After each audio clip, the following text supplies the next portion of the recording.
कृपया चैनल को सब्सक्राइब करें और घंटी वाले बटन को दबाएं। धर्मानुरागिनी प्यारी जनता, संतों के मत में यह अत्यंत आग्रह है कि सब लोगों को ईश्वर से मिलना चाहिए। पहले ईश्वर स्वरूप का निर्णय जानना चाहिए, फिर ईश्वर से मिलने का यत्न जानना चाहिए और उनसे मिलने का यत्न करना चाहिए तथा जो आचरण अपेक्षित है वह आचरण करना चाहिए। इसके लिए पहले श्रवण और मनन करना चाहिए, फिर निधिध्यासन करना चाहिए और अंत तक पहुंचकर उसकी प्राप्ति करनी चाहिए। परमात्मा के स्वरूप के विषय में ऐसी बात है कि जैसे कोई पूछे कि रूप क्या है तो उसका उत्तर होगा जो आँखों से देखा जाए। उसी तरह ईश्वर क्या है तो उसके लिए यही कहना बिल्कुल ठीक है कि जिसको आप अपने से यानी चेतन आत्मा से न कि इंद्रियों से पहचाने वह ईश्वर हैं। सब लोगों को यह जानना चाहिए कि यह समझ में आना कोई कठिन नहीं है कि जीवात्मा शरीर में है, किंतु शरीर जीवात्मा नहीं है। लोग जानते हैं कि मृत्यु होती है, शरीर से जीव निकल जाता है, शरीर को जला देते हैं। हम लोगों के यहाँ लोग श्राद्ध क्रिया करते हैं। यह क्रिया इस बात को दृढ़ कर देती है कि शरीर छूटने पर जीवात्मा रहता है। शरीर से चेतन आत्मा निकल गई है, शरीर सड़ जाएगा, दुर्गंध होगी, इसलिए शरीर को जला देते हैं। जीवात्मा इससे चला गया, इसलिए श्राद्ध क्रिया करते हैं। यदि शरीर के साथ चेतन आत्मा भी नष्ट हो जाती तब श्राद्ध किसके लिए किया जाता? शरीर छोड़कर जीवात्मा कहीं चला गया है उसके लिए श्राद्ध क्रिया करते हैं। शरीर में चेतन आत्मा है, शरीर में रहकर यह दुख सुख भोगती है। इन दुखों से बचने के लिए सभी संतों ने उपदेश दिया है। शरीर के भीतर और बाहर की सभी इंद्रियां यंत्र हैं जिनके द्वारा देखते सुनते रस चखते हैं, संकल्प विकल्प करते हैं, अहम भाव लाते हैं आदि। इन सब को छोड़कर चेतन आत्मा अकेले रहकर क्या करती है लोग नहीं जानते हैं। किसी भी इंद्रिय में यह शक्ति नहीं है कि वह ईश्वर को पहचाने। चेतन आत्मा अपने ही ज्ञान से परमात्मा को पहचानेगी। इसको समझने के लिए ऐसा जानना चाहिए कि जो वस्तु जिस तरह की होती है उसी किस्म का यंत्र हो, तभी उसका ग्रहण किया जाना संभव हो सकता है। पेचकस सड़सी लोहार के पास में है और घड़ी साज के भी पास में है। जैसे जैसे महीन यंत्र होते हैं उसी तरह की उनके पास में सड़सी और पेचकस भी होता है, किंतु बढ़ाई की सड़सी पेचकस से घड़ी के कल पुर्जों का ग्रहण होना असंभव है।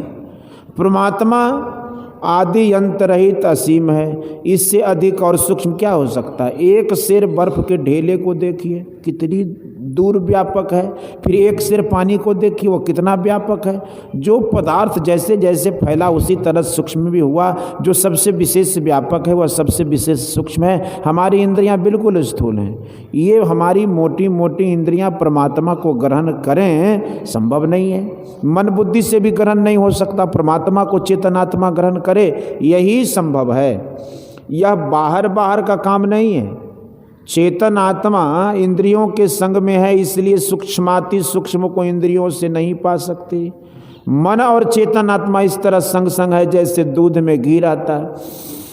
जिस साधन अभ्यास से यह काम हो सके वह काम करो। अंतर्मुख ध्यान करो, यही ईश्वर की असली भक्ति है। अंतर्मुख भजन करने के लिए अंदर अंदर चलना होगा और तभी माइक सब आवरणों को पार करना होगा।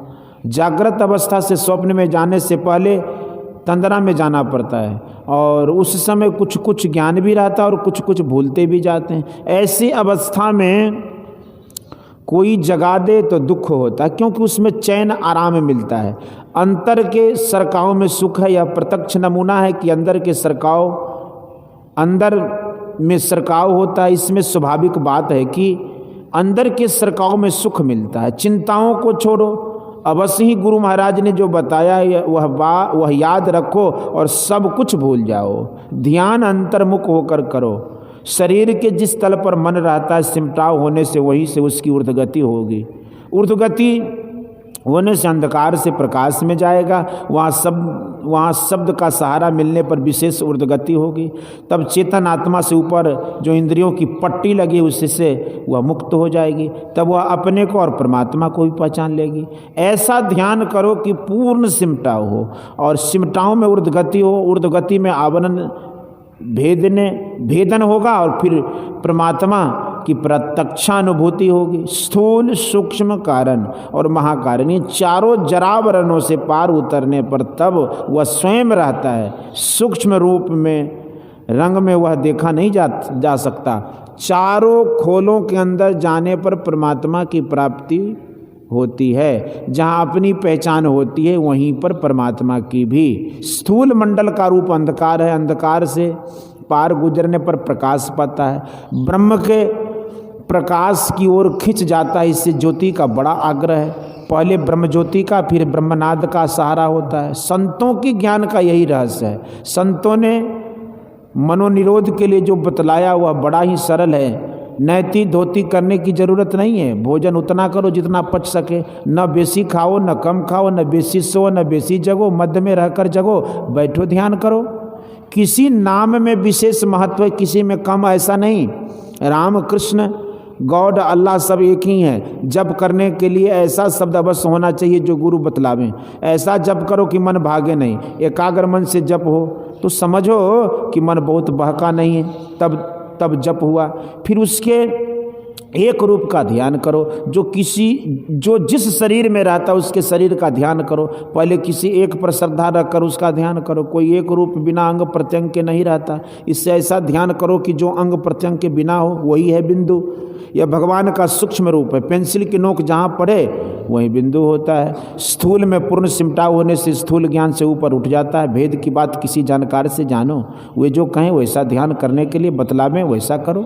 गुरु का काम है सिखलाना और शिष्य का काम है उसे करके बताना। गुरु नाम है ज्ञान का, शिष्य सीख ले सोई ज्ञान मर्याद जाने बिना। गुरु और शिष्य न कोई, संत कबीर साहब। जो गुरु स्वयं ध्यान करते हों और दूसरों को बताते हैं, वे जिन कर्मों की मनाही करें उन कर्मों को छोड़ो। झूठ, चोरी, नशा, हिंसा और व्यभिचार मत करो। मत्स्य मांस का भोजन नहीं करो। मछली पानी में रहती हुई दुर्गंधित रहती है। स्नान करने से जो पवित्रता होती है ध्यान में, उससे विशेष पवित्रता होती है। खुजलाहट होने पर नोचने से कीड़े मरते हैं, यह अनिवार्य हिंसा है। खेती करने, औषधि सेवन करने में जो हिंसा होती है वह अनिवार्य हिंसा है। आक्रामक के साथ युद्ध करना यह अनिवार्य हिंसा है। बोलिए श्री सद्गुरु महाराज की जय। यह प्रवचन शिक्षक प्रशिक्षण केंद्र टीकापट्टी पूर्णिया में दिनांक 9/5/1954 ईस्वी को रात्रिकालीन सत्संग में हुआ। बोलिए श्री सद्गुरु महाराज की।